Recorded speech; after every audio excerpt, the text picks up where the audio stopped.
بسم اللہ الرحمن الرحیم۔ نشرتی فی ذکر النبی الحبیب صلی اللہ علیہ وسلم، 27ویں فصل آپ صلی اللہ علیہ وسلم کا وصال۔ آپ صلی اللہ علیہ وسلم کی وفات کے باعث پریشانی، لیکن خدا نخواستہ اس کا یہ مطلب ہرگز نہیں کہ آپ صلی اللہ علیہ وسلم کی وفات کسی طرح بھی مصیبت نہیں ہے، کیونکہ مذکورہ روایات میں مذکور بعض حکمتیں آپ صلی اللہ علیہ وسلم کی وفات پر صدمے کی دلیل کی وجہ سے ہیں۔ اور دوسری بات یہ کہ صحابہ کرام رضی اللہ عنہم جن کا درجہ انبیاء علیہ السلام کے بعد سب سے اونچا ہے، ان سے بھی آپ صلی اللہ علیہ وسلم کی وفات پر پریشانی کا اظہار منقول ہے۔ اور صرف یہی نہیں بلکہ فرشتوں تک سے بھی آپ صلی اللہ علیہ وسلم کی وفات پر افسوس اور گریہ کرنا ثابت ہے۔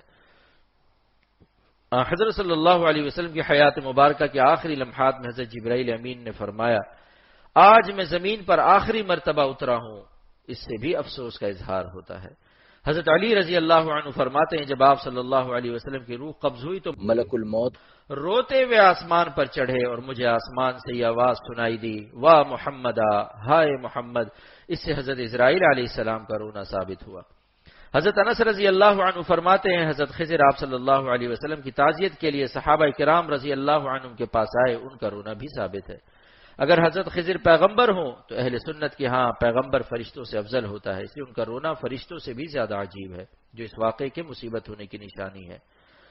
حضرت ابو موسیٰ اشعری رضی اللہ عنہ فرماتے ہیں کہ آپ صلی اللہ علیہ وسلم ارشاد فرمائے، میں اپنے اصحاب کے لیے امن کا سبب ہوں، جب میں اس دنیا سے رخصت ہو جاؤں گا ان پر وہ فتنے، جنگیں اور بلائیں آئیں گی جن کا وعدہ کیا گیا ہے، اور میرے اصحاب میری امت کے لیے امن کا سبب ہیں، جب یہ چلے جائیں گے تو امت پر وہ بلائیں، فتنے، بدعات وغیرہ آئیں گی جن کا وعدہ کیا گیا ہے۔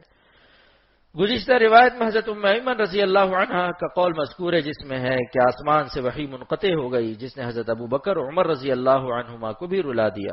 یہ تینوں باتیں آپ صلی اللہ علیہ وسلم کی وفات کے مصیبت ہونے پر واضح دلیل ہیں۔ الغرض آپ صلی اللہ علیہ وسلم کی وفات کی بھی مختلف حیثیتیں ہیں، ایک حیثیت سے امت کے لیے رحمت اور ایک حیثیت سے مصیبت ہے۔